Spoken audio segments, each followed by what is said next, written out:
Les amis, c'est un grand jour à Aix-en-Provence. On va jouer le Day 2 du Marathon Event du Winamax Poker Tour. Un tournoi à 400 € avec 60 places payées. On est 79 joueurs restants. Le min cash va payer 700 € et il y a surtout 20 000 € à la gagne. On se retrouve tout de suite aux tables pour le début du Day 2 et on a quasiment 2 fois l'average. C'est parti. Allez, c'est le début du Day 2.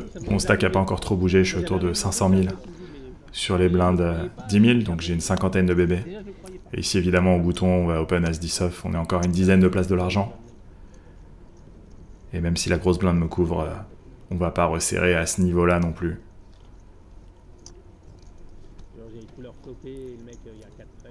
La small blind qui va passer.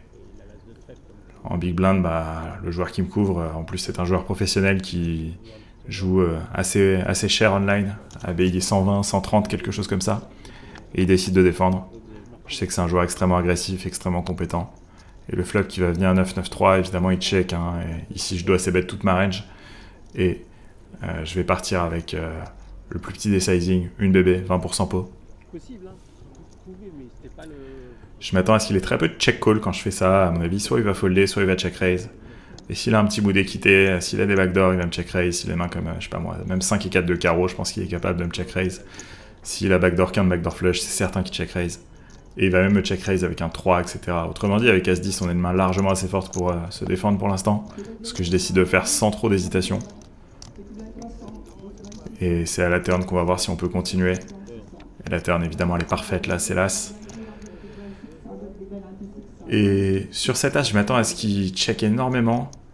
Parce qu'évidemment, c'est une carte qui favorise complètement ma range. Hein. Lui, pour le coup, s'il y a des mains dans sa range qui check call, c'est bien des hauteurs As, des hauteurs Roi. Donc il est très désavantagé sur cette carte. Là où moi, toutes mes hauteurs As vont bet call le flop. Donc ici, pour moi, c'est assez certain qu'il va checker.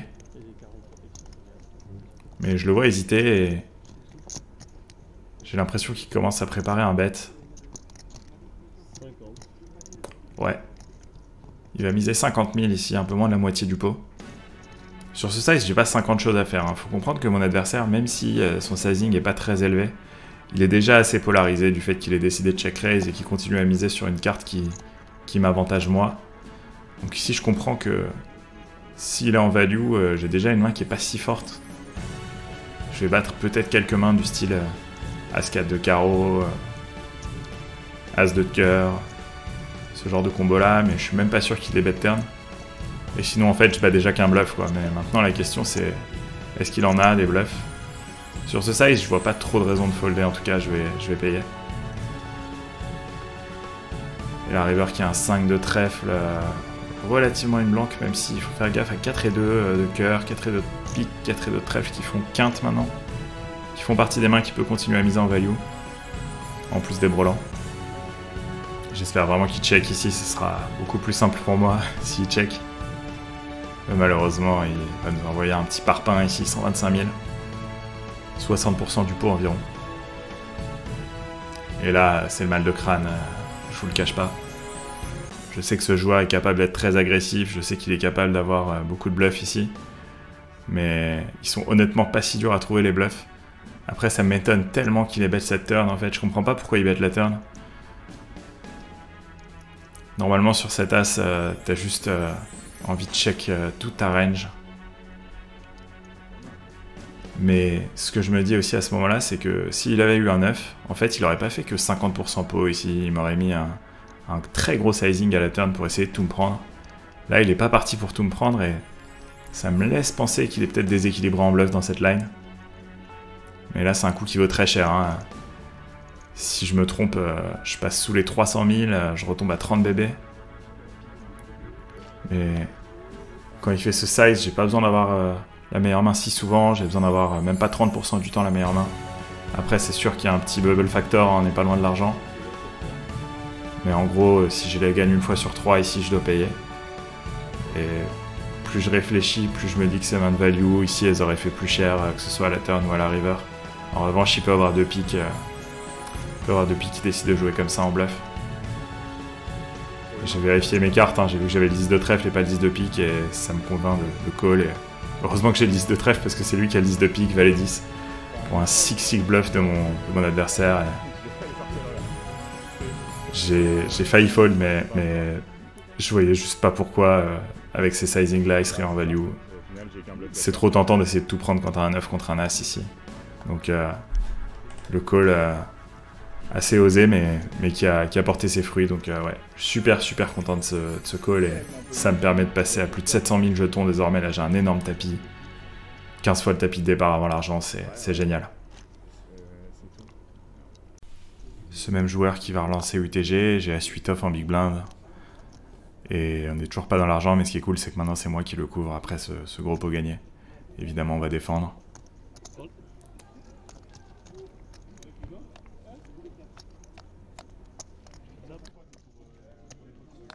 Ok, le flop qui est vraiment bon pour ma main, 8-3-2 Rainbow. Ici, même si c'est un flop bas, je peux pas le long bet puisqu'il est pas assez connecté, je check. Et je m'attends à ce que mon adversaire ici, il ait une stratégie où il se polarise dès le flop. Avec des mains de value qui veulent absolument miser cher, ça va être ces 8 bien kickés, valet 8 suité plus par exemple. Et évidemment 2-9, 2-10, 2 valets, 2 dames. Avec 2 rois, 2 as, il a le droit de checker de temps en temps. Avec ses pockets intermédiaires, il va sûrement checker. Voilà, parce que voilà, je m'attendais à un parfum, mais c'est pas 12 fois le pot non plus. Et il va miser pot dès le flop, donc effectivement il connaît bien la théorie ce joueur, hein, ça m'étonne pas. S'il n'était pas UTG ici, j'aurais probablement eu un raise. Le problème c'est qu'ici, c'est très compliqué pour moi de relancer face à une range UTG qui est très strong et qui va du coup être assez concentrée en overpair. Je vais me contenter de payer pour pas me value cut tout simplement et m'isoler contre des overpairs. Et la turn qui est le 4 de pique. Alors ça c'est une turn hyper intéressante et je suis content parce que c'est des spots que j'ai bossé récemment. Et ici étant donné que je sais que je dois payer à full fréquence à 5 off au flop face à un c-bet pot, puisque contre 2-10 par exemple j'ai une bonne équité. En fait ce 4 il me permet de lead parce que je me retrouve avec énormément de combos de quinte. En fait je vais avoir As5 et 16 combos, mais je vais aussi avoir 3 combos de 5 et 6 suités backdoor flush qui aurait call une fois. Donc là je me retrouve à la turn avec 19 combos de quinte. Et ça justifie ici d'avoir du lead, et avec As8 ça fait partie des mains que je vais lead en value. Ce que je fais ici pour 40% du pot environ.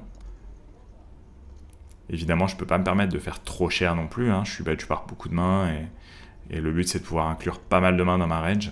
Et il va quasiment snap call, et ça c'est une excellente nouvelle. Je pense qu'avec ses overpairs il aurait réfléchi à relancer. Et le roi de carreau river, évidemment il est pas fou parce que dans ces mains qui me payent très vite à la turn, il y a des flush draw, des mains comme roi dame suité, roi valet suité, roi 10 suité qui peuvent faire top pair maintenant. Il a aussi tous ses rois 8 suit, alors c'est que un combo en fait, c'est roi 8 de pique, mais qui fait maintenant 2 paires. Donc ici on va check, je me demande s'il peut avoir une main comme As-Roi aussi, mais clairement j'ai pas de value à miser. Et ici si mon adversaire mise, je vais sûrement avoir un bon bluff catcher, n'empêche, parce qu'il va pas bluffer des hauteurs As dans ce spot à mon avis. Il va bluffer ses miss flush draw. Mais c'est à peu près tout. Après il fait que mi-pot, donc ici j'ai besoin d'avoir la gagne 25% du temps. Faut quand même avoir en tête qu'il y a un risque premium assez important, parce que si je perds ce coup, je retombe à peu près à l'average. Un peu au-dessus de l'average quand même, mais au moment de la bulle, alors que... T'as encore 2 piques, c'est cocasse. Si je fold, j'ai encore un bon stack. Donc c'est pas évident ici. Mais je me vois mal folder. Je réfléchis quand même, je prends bien mon temps, mais... Ce qui est assez fou, c'est que c'est quasiment le même spot et je me retrouve encore avec un bluff catcher sur un tirage pique manqué. Mais ce qui va me décider ici, c'est que de temps en temps, peut-être qu'il va se value cut avec dame 8 suité, valet 8 suité quand il fait ce size. Et donc je me vois mal folder une main aussi forte que As8. Ouais, si je bats des combos de value sur un sizing mi-pot, j'ai juste pas le droit de folder. Raise premium ou pas, bubble factor ou pas. Ici c'est un call. 160.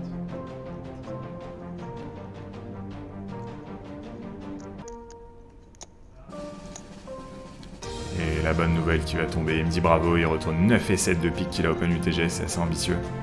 Nous on passe un énorme coup, on passe le million tout simplement. Grâce à ces 2 hero calls gagnants consécutifs face à un top reg de Winamax, je me retrouve désormais avec un stack de 1 million de jetons et on est dans l'argent. Allez, on est de nouveau de big blind. Bataille de blind et je découvre à 5 off mon adversaire qui va relancer à 2 blindes et demi. Et je vois qu'il joue même pas 25 blindes.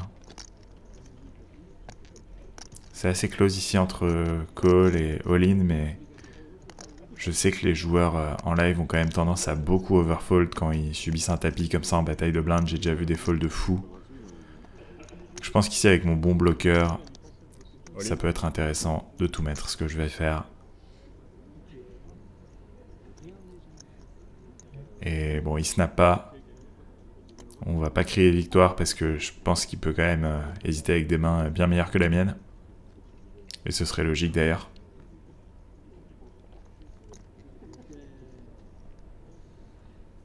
Ouais, j'ai quand même très envie qu'il passe. Hein. J'ai pas forcément envie de risquer 23 blindes comme ça. Si je me fais call, ce sera pas un plaisir en tout cas. Mais malheureusement, il va payer. Waouh, il retourne As-Valet. Waouh. Comment il a pu hésiter avec ça? Bah, c'est bien la preuve que c'est un bon exploit ici de faire tapis avec un petit peu trop de mains. Bon, de toute façon, ici à 5, c'était ok. Et malheureusement, le flop qui va pas du tout m'aider. La turn non plus. Et je crois qu'on est drawing dead, hein, là, si je dis pas de bêtises. La river qui est un as. Je lui dis pour rigoler que ça split, mais on va juste perdre. Après ce gros coup perdu à tapis préflop, bah, j'ai encore à 5 off en big blind, mais cette fois c'est un open UTG. On est sur les blindes 16 000, ce joueur qui a une trentaine de blindes, je vais défendre. Et il y a un petit souci d'infographie, hein. J'ai 800 000 jetons au début du coup environ, et pas 650. Et le flop qui est pas trop à mon avantage, mais on a quand même backdoor flush max, backdoor quinte. Je vais checker ici. Toute ma range.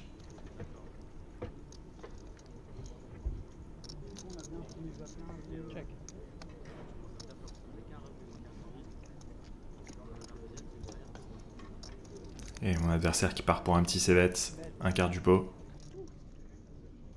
26.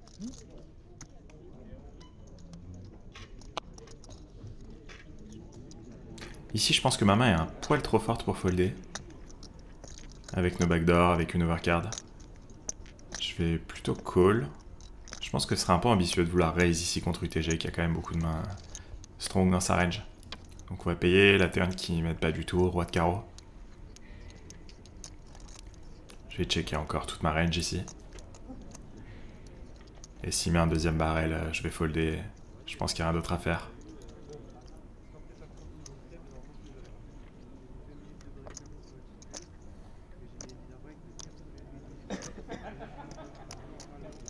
Ok, il met un deuxième barrel minuscule. Il fait 15% du pot environ. Ça m'a l'air assez weak comme sizing. À moins qu'il ait vraiment deux rois ou une main comme ça qui bloque tellement de board qu'il a envie de faire small pour induce ou quoi. Mais ici je pense que chez la plupart des joueurs ce sera juste un sizing trop faible. Surtout sur un board avec un flush draw. Et je bloque ces tirages couleur max qui peuvent me call. Vas-y, on va partir pour un raise, c'est un peu funky. Je vais faire même pas si cher, 82 000. Et en fait ici s'il fold 35% du temps environ, mon raise est gagnant. Et je pense qu'il va beaucoup plus folder que ça. Donc voilà, j'étais parti pour fold hein, à la turn clairement, mais son sizing tel me laisse penser qu'ici il a une range avec soit des monstres, soit R. Et qu'en faisant ça, je vais lui faire folder une tonne.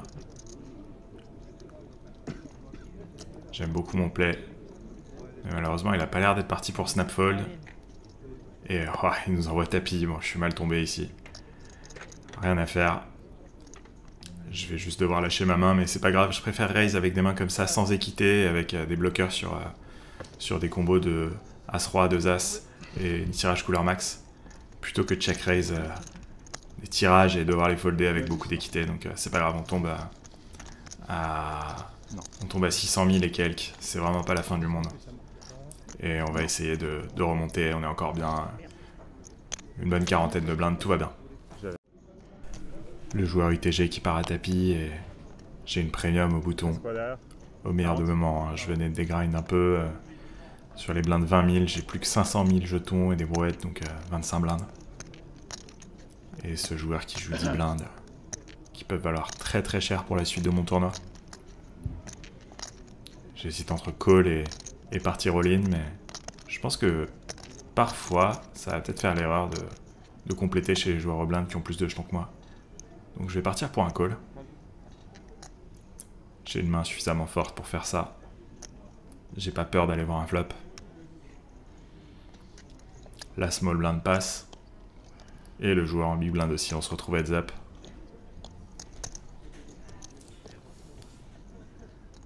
On est 3 tables left, hein, plus que 24 joueurs, c'est un coup hyper important. Et bon bah le flop qui va être absolument splendide ici en flop brelan. Mon adversaire à qui il reste que 2 blindes, le pot qui en fait déjà presque 20. Évidemment on va lui demander ce qui lui reste. Il snap call. Et il retourne de 8, bah, c'est parfait, écoutez on est quasiment sûr de gagner cette main, il lui faut backdoor carré uniquement. Et il va être drawing dead dès la turn, magnifique. Et ça c'est un coup important puisque si on le perdait on retombait à 300 000, soit 15 blindes, mais au lieu de ça j'en ai quasiment 40 maintenant. Hyper important pour la suite du tournoi.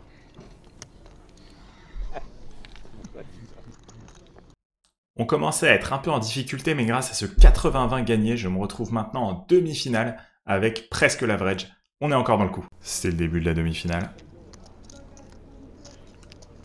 Je suis en bataille de blindes ici avec Dame Valet off. Sur les blindes 30 000, j'ai 750 000 sur 25 blindes, mais mon voisin de gauche a même pas 10 blindes. Ici, évidemment, on va partir all-in. Tapis. Et c'est payé dans l'instant. Par As Dame suité, on est évidemment très nettement derrière. Mais y a rien à dire, hein, c'est un pur setup ici en BBB. Et il va flopper top 2, on est quasiment drawing dead malheureusement. On va tomber assez short.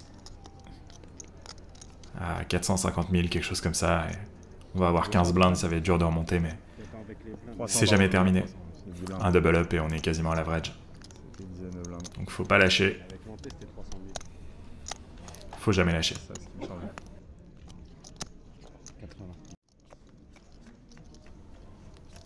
Allez, la vie continue. Hein.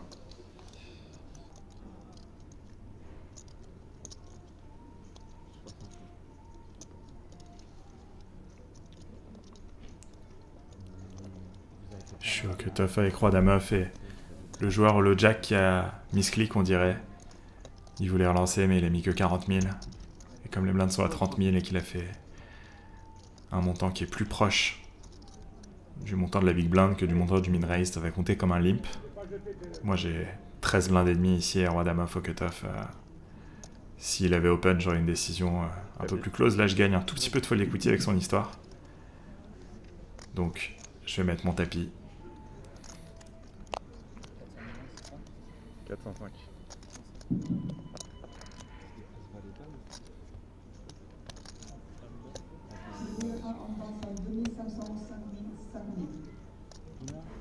Il y a 3 blindes et demi à voler, c'est vraiment pas négligeable pour mon stack. C'est ça, 405. Et le limper qui hésite. Mais il va passer. Ça m'a pas arrangé votre histoire de 40 000. Et on prend un joli petit pot. Paire de dames au hijack.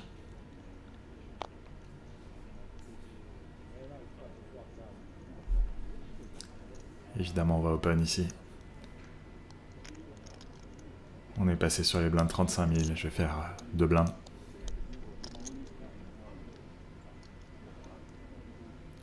J'ai toujours qu'une quinzaine de blindes, donc à ce stade, chaque pot est hyper important. Et là, un double up me remettrait à l'average à peu près. Alors qu'on est 16 left.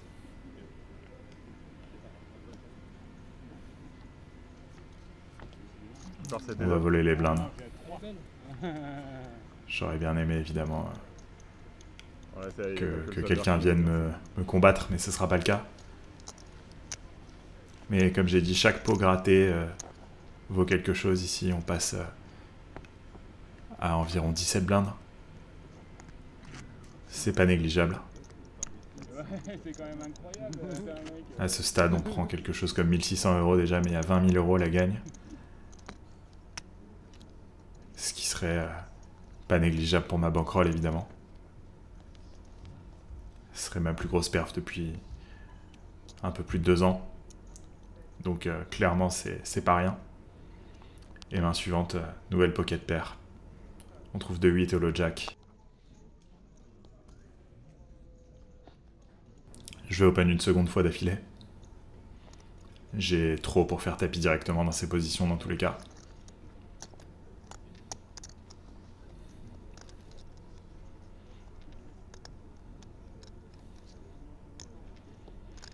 Ça va passer assez vite jusqu'au joueur en grosse blinde.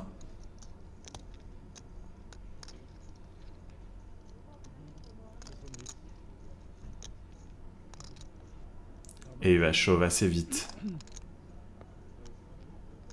Il m'a l'air d'avoir une quinzaine de blindes, je le couvre un peu, mais... ça me paraît chaud. Paire de 8, c'est un pur call en théorie. En pratique, je sais que les joueurs de live ne font pas assez tapis avec ces stacks. Mais les mains qui vont enlever, ça va surtout être des mains comme des Broadway suités, etc. qui vont pas assez faire all-in, mais les petites pocket pairs, ils sont capables de faire tapis ces joueurs. Avec 2-2, 3-3, 4-4, parce qu'ils n'ont pas envie de défendre. Ils n'ont pas envie d'aller voir un flop, et parfois ils font all-in. Et je pense qu'ici, avec les codes que j'ai, je suis un peu obligé de payer, même si en live, c'est peut-être discutable. En ligne, c'est snap call, hein, évidemment. Et la mauvaise nouvelle qui va tomber, puisque mon adversaire a 2-10. Et... waouh. Ouais, double poteau, flop le 9, le 7, mais pas le 8. Et le run-out qui va pas nous aider, on tombe extrêmement short maintenant. 530. Je passe sous les 2 blindes. Autrement dit, on est quasiment finito pipo. 400, 500. Mais il faut jamais lâcher, hein. On sait à quel point ça peut aller vite dans ce jeu, mais... là voilà, regardez mon stack qui est famélique, hein. On retombe au tapis de départ quasiment. Mais il faut jamais désespérer.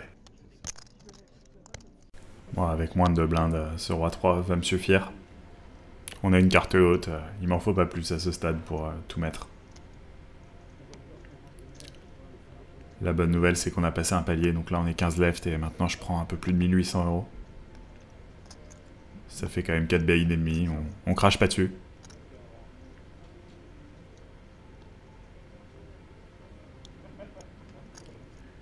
Et pourquoi pas la remontada, hein.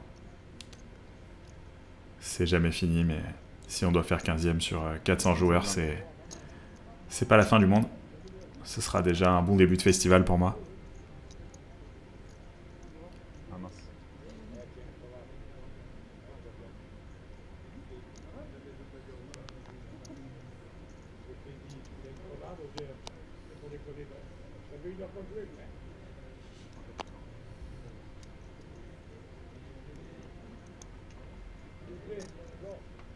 Il y a un joueur qui nous a isolés à 180 000.